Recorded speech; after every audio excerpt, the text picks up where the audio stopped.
Seperti yang kita ketahui, setiap melakukan kegiatan perdagangan cryptocurrency pasti akan melibatkan manusia. Setiap manusia pun akan mempunyai perasaan seperti rasa takut dan keserakahan. Nah, semua perasaan itu muncul karena ada faktor penyebabnya. Salah satunya adalah pergerakan harga pasar yang sering terjadi. Kali ini gue akan ajak kalian membahas tentang psikologi pasar yang ada di dalam dunia cryptocurrency.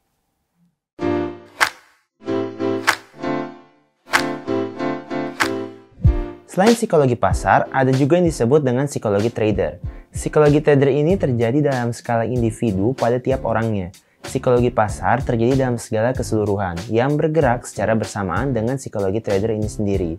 Biar kalian nggak bingung, gue bakal kupas satu persatu. Gue mulai dari psikologi trader ya. Psikologi trading ini adalah hal yang sangat wajib dikuasai oleh para trader agar bisa mengambil keputusan dengan efektif. Ada dua aspek penting yang berpengaruh bagi psikologi dan mental para trader. Aspek itu adalah rasa rakus atau greed dan rasa takut atau fear. Sederhananya begini, biasanya seorang trader yang berhasil meraup keuntungan dari suatu transaksi akan cenderung ingin bertransaksi lagi dan lagi untuk mengantongi lebih banyak keuntungan. Padahal cara ini sangat beresiko, karena keuntungan tidak akan selalu datang, bukannya untung malahan buntung. Untuk melakukan trading yang baik, trader pun mempunyai 7 sifat pendukung, yaitu patient atau bukan melakukan dengan terpaksa, berani melakukan trading tapi tetap harus sesuai dengan perhitungan, yakin dengan keputusan yang dibuat, konsisten dan disiplin memantau naik turunnya harga pasar, rendah hati dan tidak sombong saat mendapatkan keuntungan, fokus akan tujuan, serta profesional dalam melakukan trading. Nah, untuk bisa mendapatkan 7 sifat tersebut, trader perlu menjaga mentalnya dengan cara menetapkan alasan melakukan trading. Tidak melakukan trading saat sedang banyak pikiran, kelelahan, ataupun sedang dalam emosi yang tidak stabil agar keputusanmu tidak dipengaruhi oleh emosi saat itu. Jika lo sudah berada di emosi yang stabil, lo bisa memvisualisasikannya tiap proses dalam melakukan trading dengan cara membuat skenario terburuk dari aktivitas yang akan lo buat, sehingga siap dengan hasil akhir yang akan terjadi. Selain itu, lo juga perlu membuat jurnal pribadi untuk bisa menelusuri seluruh aktivitas yang sudah lo lakukan agar bisa mengenal kelebihan dan kekurangan diri sendiri, sehingga lo bisa menemukan gaya trading yang cocok buat diri lo. Seperti yang juga udah gue kasih tahu tadi, psikologi trader ini juga berpengaruh pada pergerakan pasar.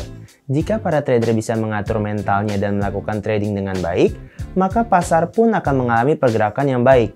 Dan juga sebaliknya, pergerakan pasar inilah gambaran dari psikologi pasar. Psikologi pasar ini dipengaruhi oleh beberapa faktor. Tapi gue bakal beri dua faktor yang sangat mempengaruhinya, baik itu jangka pendek maupun jangka panjang. Dua faktor tersebut adalah faktor teknikal dan juga fundamental, yang sangat umum digunakan dalam berbagai pasar seperti pasar valuta asing, komoditas, dan saham. Tapi perlu lo tahu, semua faktor ini akan mengarah ke tingkat keseimbangan antara permintaan dan penawaran dari satu aset di pasar kripto.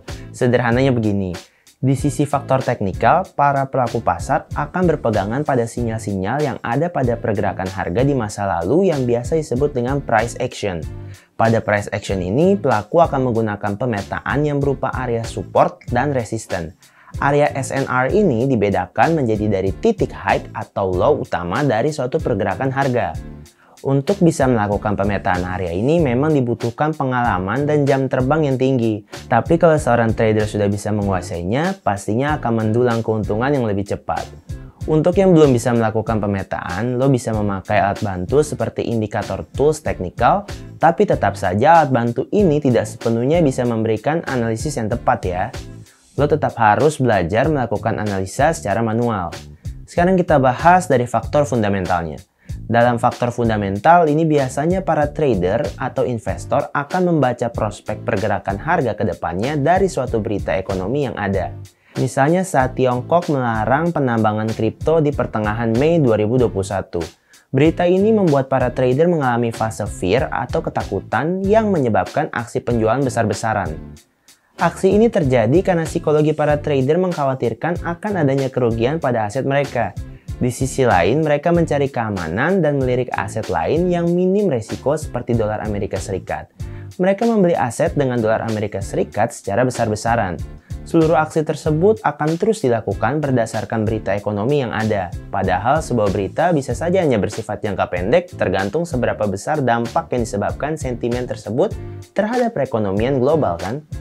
Nah, itu tadi adalah penjelasan bahwa psikologi trader dan psikologi pasar saling berhubungan dan menjadikan sebab akibat akan pergerakan harga aset, khususnya aset kripto.